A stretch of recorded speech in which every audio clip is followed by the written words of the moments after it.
The boy and his parents blended in. One Saturday in December, they competed in a set of holiday running races in which some participants wore reindeer anises. Later in the day, they stopped at a dollar store to buy Secret Santa gifts, then sneaked them onto a neighbor's porch. That night, they went to a Christmas parade where marching Boy Scouts handed out candy canes and Santa waved at spectators from inside a fire truck. The mother and her 6-year-old son posed for photos in front of a giant inflatable SpongeBob SquarePants. "We are just like any middle-class American family," Vitaly Stepanov said of life with his wife, Yulia, and their kindergartner son, Robert. "Well, except for the whistleblower part." "Oh, yes. That." The Stepanovs, in truth, are not a typical family at all. Yulia, 33, once was a top middle distance runner on Russia's national team. Vitaly, 37, worked for the Russian anti-doping agency. Now living in America, they do their best to keep a low profile in a city they would rather not name. They have a complicated past. The Stepanovs were the whistleblowers who originally exposed Russia's widespread, state-sponsored doping program, before the 2016 Summer Olympics. The information they provided, including secret recordings Yulia made of coaches and athletes, led to Russia's being barred from the track and field events at those games in Rio de Janeiro. It also paved the way for Grigory Rodchenkov, the former head of the Moscow anti-doping laboratory, to divulge his role in hiding the failed doping tests of Russian athletes at the 2014 Winter Olympics in Sochi, Russia. The consequences of the combined disclosures still reverberate. Russia's continuing efforts to cover up the scandal recently resulted in a new, stricter ban from international sports. "As whistleblowers, we never imagined things going this far, and it's surreal that the cheats won't be welcomed at the Olympic Games," Vitaly said. "Finally, after so many half measures, something real is being done to Russia as a punishment." But the Stepanovs have paid a price, too. In 2014, 2 days before a German documentary detailed their doping accusations, the couple left Russia with 4 suitcases and their infant son. They moved to Germany, fleeing into an uncertain future. In the years since, Yulia's former teammates have labeled them traitors, and Russia's president, Vladimir V. Putin, has called her Judas. Meanwhile, on the promise of a job that did not materialize, the Stepanovs moved to the United States in 2015 and, the following year, applied for asylum to remain in this country. But that application is still pending. For now, after moving at least 6 times since leaving Russia, they live in a sort of stateless limbo in which, according to 2 people with knowledge of the situation, they have been cooperating with authorities investigating fraud and conspiracy relating to Russian doping. The 2 people declined to be named because they are not authorized to speak publicly about the situation. As for those back in Russia who have verbally attacked her and her husband, Yulia was straightforward in her response. "They hate us for telling the truth," she said.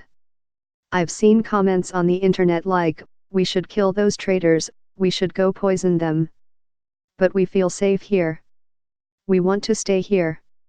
For the past few years, their new American life has been based in a 2-bedroom townhouse in a quiet, suburban development. On their mantel, 3 small American flags are on display and, for the moment, a sparkling Christmas tree sits in their living room. Their refrigerator is covered with Robert's artwork. He spent a recent Saturday drawing at least a half-dozen iterations of a toothy shark and created a mountain scene as a parting gift for a visitor. In his bedroom, a poster of the Russian alphabet is affixed to the wall above his desk. He can understand and speak the language because his parents converse in Russian with him at home, and his mother tells Russian fairy tales and sings Russian songs for him before bedtime. Robert celebrated his 6th birthday at a trampoline park with friends, and he said he wants to be a zoologist to help animals such as his pet fish, Racer. "Life is good," his parents said. "I feel like I'm home here, and I'm happy here, and I wake up every morning with my family and have this beautiful view," Yulia said from her kitchen as she watched a dozen deer graze only feet from her back porch. "I feel like it was my destiny to end up here." While she left most of her possessions in Russia when she and Vitaly ran for their lives, she did carry with her a deep sense of betrayal. It started in her childhood.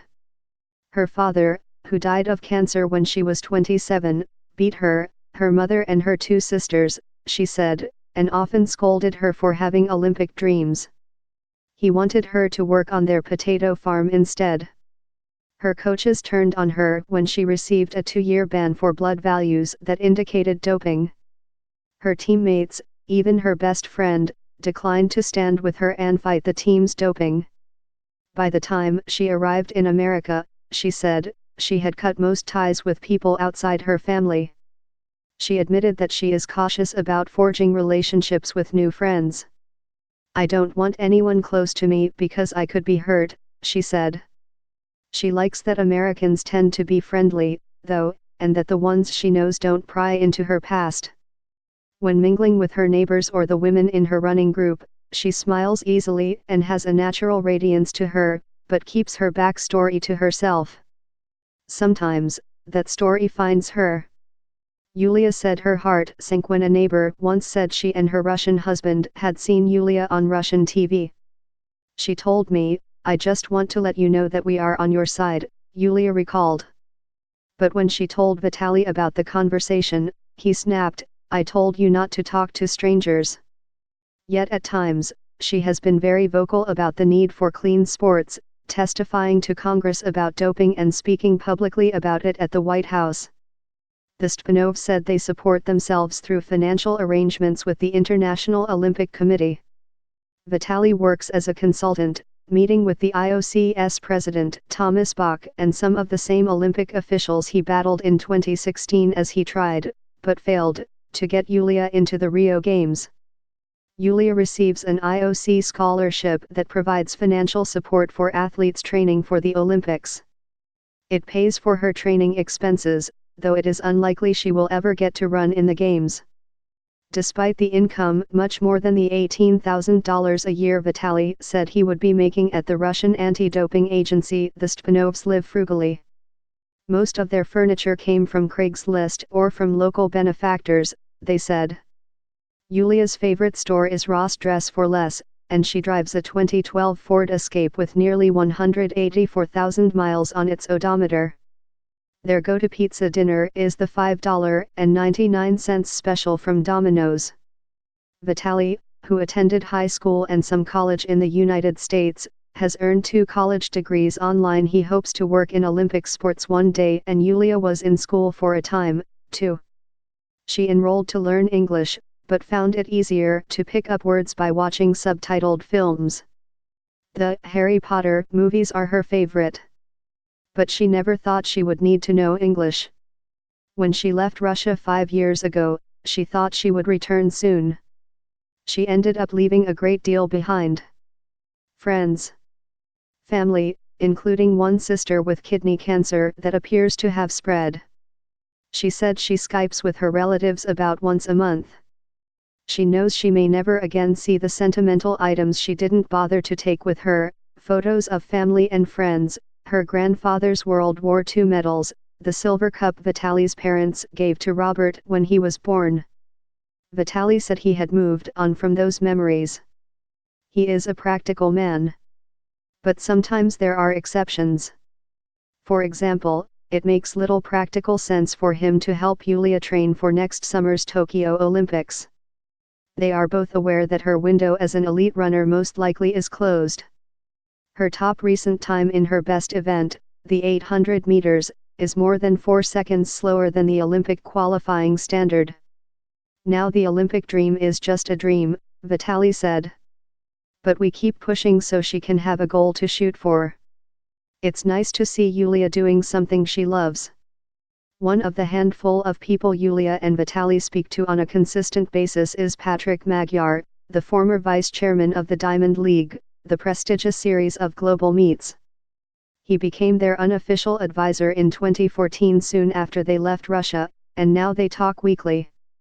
Magyar, who retired from sports in 2017, helps Yulia with her training and the couple with navigating their new lives. Magyar won't count Yulia out from the Olympics just yet. Despite her battling injuries in recent seasons, he said, she has a toughness that he has never seen both on and off the track. The mental strength of that woman is absolutely second to none, and it's not typical for Yulia to give up even if the odds are against her, Magyar said in a telephone interview. But no matter what happens, she is going to be very, very fine, and Vitaly is a super smart guy. If they just knew they could stay in the United States, their lives would be set. On typical weekdays, the couple drop off Robert at school before heading to work out at a high school track or a gym. Yulia races in collegiate events that welcome all comers, but she expects 2020 to be her last year of competition. She says she wants to have another baby. A girl, hopefully. Robert doesn't know a thing about the central role his parents played in the global anti-doping fight.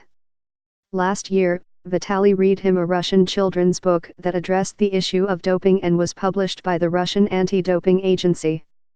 "Did you understand what I just read?" Vitaly remembered asking. "No," Robert answered. "I'm going to bed now." Robert has asked about the Olympics, however. He has a hunch that his mother is a pretty good runner. At the races earlier this month, Yulia won the women's 5K for the second year in a row, finishing 7th overall. Vitaly was second in the men's division. In the boys' half-mile, Robert took second. Asked about his performance, he didn't seem to care. "Oh, I don't know," the boy said. "Let's go find Santa. He has candy."